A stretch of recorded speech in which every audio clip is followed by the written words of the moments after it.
Good afternoon.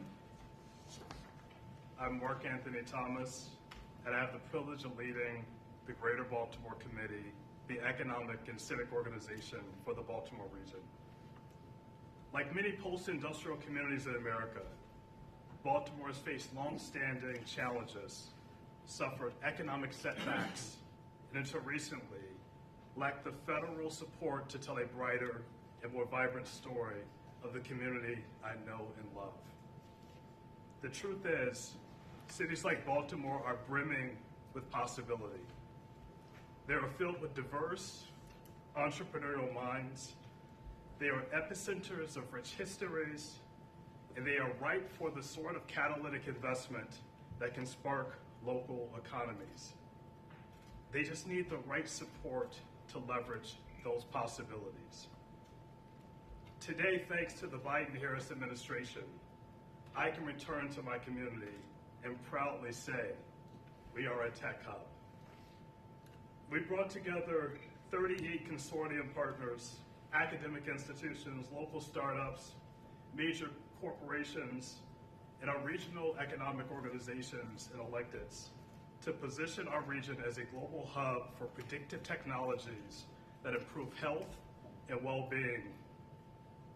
Over the next decade, we envision the economic impact could be staggering. More than $4.2 billion and 52,000 jobs could be created through this innovation. We found ourselves a real partner in this endeavor. Thanks to President Biden's leadership and the support of our state and local partners, Baltimore is poised to become one of the world's top biotech and artificial intelligence hubs. And so many communities just like ours are now set to become true economic powerhouses. It is now my honor and my privilege to introduce a true champion for innovation, President Joe Biden.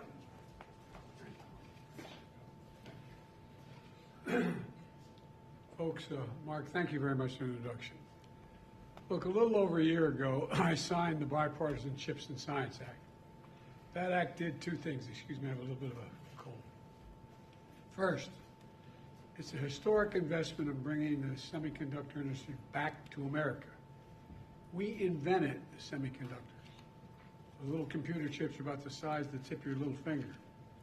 They affect nearly everything in our lives, from cell phones to automobiles, refrigerators, to the most sophisticated weapon systems we have. America invented these chips, but over time we went from producing nearly 40% of the world's chips down to producing just over 10%.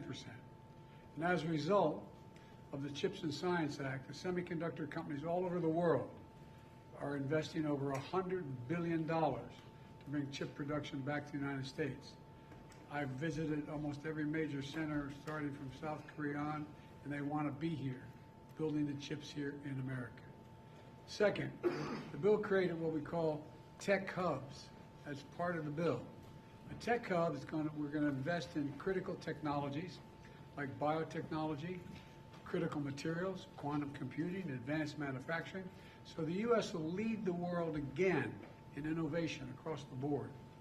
These hubs all around the country will bring together private industry, higher education, state and local governments, tribes, and organized labor. Today, we're announcing that 31 tech hubs spread across the entire company will be able to compete for up to $75 million each to accelerate and scale up their work. And I want to thank Majority Leader Chuck Schumer and Senator Todd Young, Representative Representatives Joe Morelli and Susan Wild for their work to make this happen.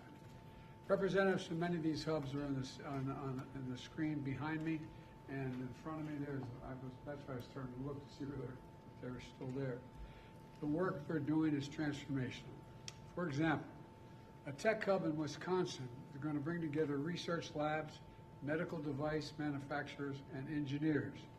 They're going to build technology that supports personalized medicine, like tests, treatments, and therapies specifically tailored to a patient's genetic code and medical records.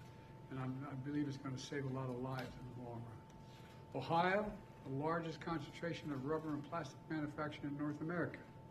In the Ohio hub, businesses and universities are going to come together to develop sustainable plastic and rubber technology that can be produced with fewer emissions and is able to be recycled and is biodegradable and is non-toxic, which is going to significantly impact on the environment. These hubs are also making sure workers get the skills they need to do these jobs. For example, the leadership of Majority Leader Schumer, a hub in upstate New York is going to support a workforce training program for New York's semiconductor industry, which, by the way, has seen tens of billions of dollars in new investment because of the CHIPS and Science Act.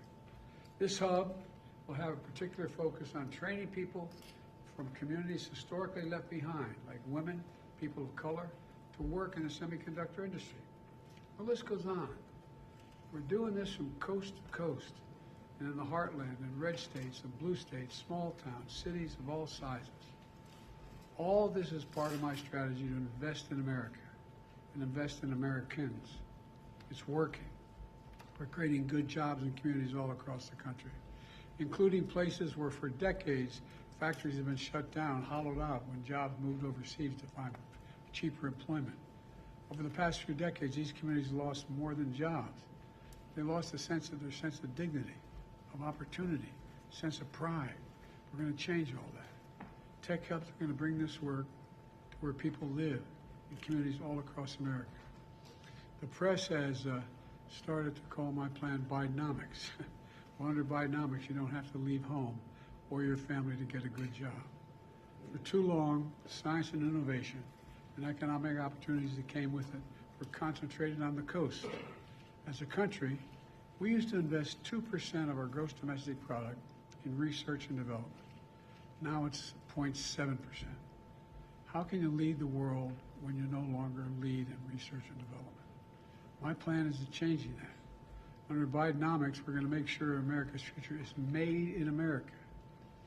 You know, it's leading to a manufacturing boom, attracting over $600 billion so far in private investment in American manufacturing and our clean energy future.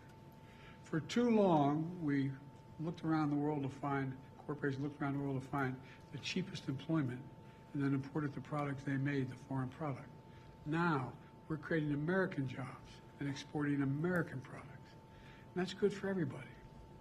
These tech hubs will be transformational, and they're part of a long line of transformational investments we've made since I took office. And as a result, I truly believe this country is about to take off. Because for the first time in a long time, we're investing in America. And we're investing in American people. We're investing in our future. I can honestly say I've never been more optimistic about America's future. I want to thank you, and I'm going to leave you now with Secretary Gina Raimondo, who's been the engine behind this effort. And she's going to lead the discussion with representatives from these tech hubs on the screen behind me for all of you to see. I apologize. I have to go to the situation with another issue that I have to deal with. Thank you, thank you, thank you. Sir, Pope Francis spoke with you yesterday. You spoke with Pope Francis by phone yesterday. I did. How did that conversation impact you? What did you take away from that conversation with Pope Francis? Well, there's just one question. The Pope and I are on the same page. He was very, very interested in what we were doing to deal with some of the crises that we're facing, particularly in Israel this time around.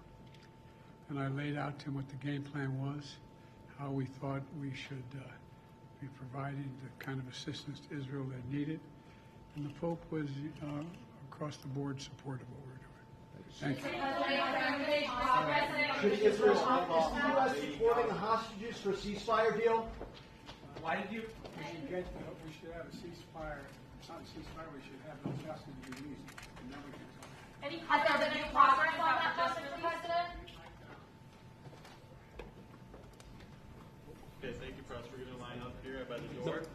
Thank you so much. Real.